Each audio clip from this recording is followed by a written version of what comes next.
Hello friends, welcome back to my channel. ఈరోజు current affairs. ప్రపంచ అథ్లెటిక్స్కు భువనేశ్వర్ ఆతిథ్యం ఇవ్వనుంది. ప్రపంచ ఇండోర్ అథ్లెటిక్స్ ఛాంపియన్షిప్నకు ఇండియాలోని భువనేశ్వర్ ఆతిథ్యం ఇవ్వనుంది.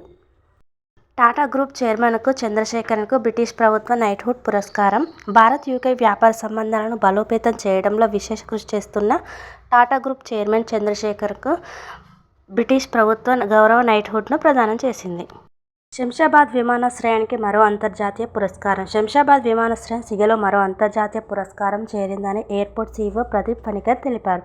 స్కైట్రాక్స్ వరల్డ్ ఎయిర్పోర్ట్ అవార్డులో భాగంగా లండన్లో నిర్వహించిన ప్యాసింజర్ టెర్మినల్ ఎక్స్పో 2026 RJIAకి దక్కిన best airport staff in India south Asia 2026 అవార్డును GHIAL అధికారులు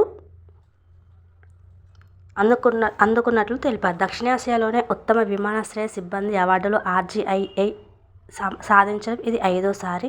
ప్రాంతీయ విమానాశ్రయాల విభాగంలో 2వ స్థానం, దక్షిణాసియాలో 3వ ఉత్తమ విమానాశ్రయంగా నిలిచిందన్నారు.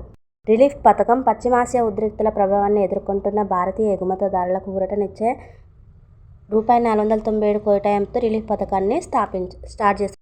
వీడియో యూస్ఫుల్ అనిపిస్తే ఒక లైక్ చేయండి, సబ్స్క్రైబ్ చేయండి.